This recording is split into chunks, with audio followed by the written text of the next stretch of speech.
Ma'am अक्सर कुछ ना पेशेंट होते हैं जिनको साइकोसोमेटिक पेन जिसको हम साइकोलॉजी में कहते हैं, तो मैं हुँ, साइकोलॉजिस्ट हूँ और इस तरह के पेशेंट मेरे पास आते रहते हैं। जब वो कोई भी स्कैन कराते हैं, एमआरआई कराया या एक्सरे कराया, तो उसका कोई physiological base most of the time या तो नहीं होता या माइल्ड फॉर्म में होता है। हुँ। तो ऐसे पेशेंट जब आपके पास फिजियोथेरेपी के लिए जाते हैं, तो आप उनको क्या आइडेंटिफाई कर पाते हैं, या फिर आइडेंटिफाई करने के बाद आपको प्रॉब्लम आती है कि वो रिलक्टेंट है इस चीज़ के लिए कि नहीं हमें फिजियोथेरेपी चाहिए और आपकी एडवाइस के साथ नहीं जाते हैं। तो इस तरह के लोगों को आप कैसे हैंडल करते हैं? देखिए मैम, जो साइकोसोमैटिक या साइकोलॉजिकल पेन होता है, उसका मतलब है कि उसका कोई रूट कॉज़ है ही नहीं, वो पेन केवल उसके दिमाग में है। तो कई बार तो ऐसा होता है मोस्ट ऑफ द टाइम कि हमें पहले ही पता चल जाता है कि हाँ, इस पेशेंट को साइकोलॉजिकल पेन है। तो ऐसे केस में हम जल्दी से उसको नहीं बताते हैं कि आपको, क्योंकि वो पेशेंट मानेगा ही नहीं। यस। तो फिर उसको बोलने का मतलब नहीं है। वो आप बोलोगे तो वो बोलेगा आपको कुछ आता ही नहीं है। तो ऐसे केस में हम बहुत स्मार्टली डील करते हैं ऐसे पेशेंट को। उनको हम नंबर ऑफ मशीन्स या फिर ट्रीटमेंट देते हैं, प्रॉपर बेसिक ट्रीटमेंट, जिसका उसकी बॉडी पर कोई भी साइड इफेक्ट नहीं है।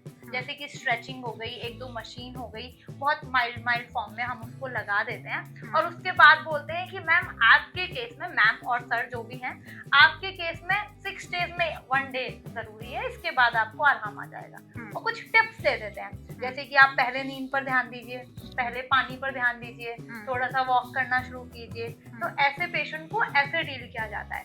10 में से 7 पेशेंट जो होते हैं वो इससे अग्री हो जाते हैं, क्योंकि उनको केवल ये है कि मुझे पेन है और मुझे एक प्रोफेशनल की हेल्प चाहिए। वो हमारे पास आते हैं, हमसे वो करते हैं और वो सेटिस्फाइड होके चले जाते हैं। लेकिन कई बार पेशेंट ऐसा होता है कि उसको ऐसा लगता ही रहता है कि ये कुछ नहीं कर रहे हैं और मेरा पेन वैसा ही है। और मतलब कि आपके इतने सारे उसके बाद, ट्रीटमेंट के बाद भी उसको बिल्कुल भी इफेक्ट नहीं आता, मतलब उसको लग ही नहीं रहा, क्योंकि पेन होगा तब तो जाएगा। जब पेन है ही नहीं फिजियोलॉजिकली और एनाटॉमिकली, तो फिर आप भेजोगे क्या, तो उसको खत्म कैसे करोगे? तो वो पेशेंट्स कई बार रूड हो जाते हैं आपके साथ। तो हम उनको तो डायरेक्टली नहीं कहते, उनके साथ जो अटेंडेंट होते हैं उनको हम क्लियर बोलते हैं कि आप जाइए और इनको किसी साइकोलॉजिस्ट के पास ले जाइए और थोड़ा सा इनको वहाँ पे दिखाइए, शायद ये बेटर हो जाए, क्योंकि इनको पेन है नहीं, केवल फील हो रहा है। तो ये कुछ इस तरह से आप हैंडल करते हैं, बहुत बढ़िया। मेरा दूसरा सवाल है मैम, जैसे बच्चे होते हैं बहुत सारे, तो जिन बच्चों का डेवलपमेंट डिलेड है, हाँ या जिनको न्यूरोलॉजिकल प्रॉब्लम्स है, जैसे सीपी है, सेरिब्रल पल्सी है, ऑटिज्म है, तो ऐसे में उनको ऑक्यूपेशनल थेरेपी सजेस्ट की जाती है। पीडियाट्रिक रिहैब और ऑक्यूपेशनल थेरेपी में क्या कोई डिफरेंस है, और अगर है तो हम कैसे समझें कि कौन सा जो अप्रोच है वो बेटर है? देखिए मैम, अब आपने जो बोला पीडियाट्रिक रिहैब, आपको बोलना चाहिए था शायद फिजियोथेरेपी और ऑक्यूपेशनल थेरेपी में क्या डिफरेंस है। जो नहीं, सॉरी, मैं इसको करेक्ट करूंगी, क्योंकि जब हम ओटी के लिए बोलते हैं तो वो एक लॉन्ग टर्म प्रोसेस होता है, ना कि कुछ हफ्ते के लिए या कुछ महीनों के लिए, कई बार काफ़ी लॉन्ग टर्म होता है। जैसे एएसडी के केस में लॉन्ग टर्म रहता है, जहाँ पे हम पैटर्न रिकॉग्निशन, मोबिलिटी और उन सब के आने का वेट करते हैं, डिपेंडिंग अपॉन कि उसकी अपनी इंडिविजुअल की कितनी कैपेसिटी है उसके ऊपर। तो इसलिए उसको रिहैब में कंसीडर किया जा सकता है। हाँ, तो मैंने इसलिए कहा कि उस रिहैब में क्या है जो एक पूरा फुल फ्लेज्ड प्रोग्राम है। यहाँ रिहैब से मतलब एक ऐसी जगह से नहीं है जहाँ हमें उसे एडमिट कराना है। यहाँ रिहैब का मतलब है कम बैक इन लाइफ।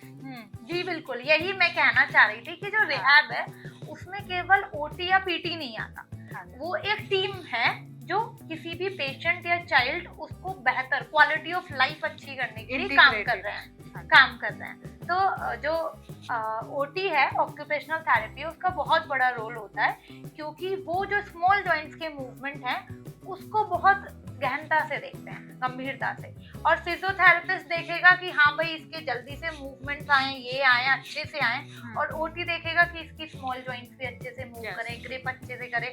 लगभग सेम चीज है। फिजियोथेरेपिस्ट बहुत ज्यादा रिक्वायर्ड है। अगर आप केवल ओटी कराते हैं तो इफेक्ट उससे भी आएगा, ऐसा नहीं है, मैं ऐसा नहीं कह रही हूँ नहीं आएगा, बट फिजियोथेरेपी वहाँ बहुत जरूरी है। दोनों ही टीम, मैंने बोला ना टीम वर्क है, सबका अपना अपना एम है। तो सब अपने अपने एम पर, वही है जिसने जो ज्यादा काम किया है वो उस चीज को ज्यादा बेहतर कर सकता है। तो ओटी की अपनी भूमिका है, पीटी की अपनी भूमिका है। बढ़िया, क्योंकि लोग अक्सर इस बारे में कंफ्यूज रहते हैं कि हम क्या करें, या हमें ऐसा बता दीजिए कि सभी एक्सपर्ट एक ही जगह हों। अक्सर हम कोशिश करते हैं कि एक ऐसे सेंटर पे उनको भेजा जाए जहाँ पर सभी सर्विसेज एक ही जगह पर हों, लेकिन कई बार अलग अलग, जैसे इन्होंने कहा कि फिजियोथेरेपिस्ट के पास भी कर सकते हैं, तो माइल्ड जो इम्प्रूवमेंट होती है उसको फिजियोथेरेपिस्ट भी नोटिस करते हैं और ऑक्यूपेशनल थेरेपिस्ट भी। तो यहाँ अंतर होते हुए भी एक, ना होते हुए भी एक अंतर है, और हर अप्रोच का अपना एक एम है कि कहाँ तक हमें करनी है रिक्वायरमेंट बेस्ड।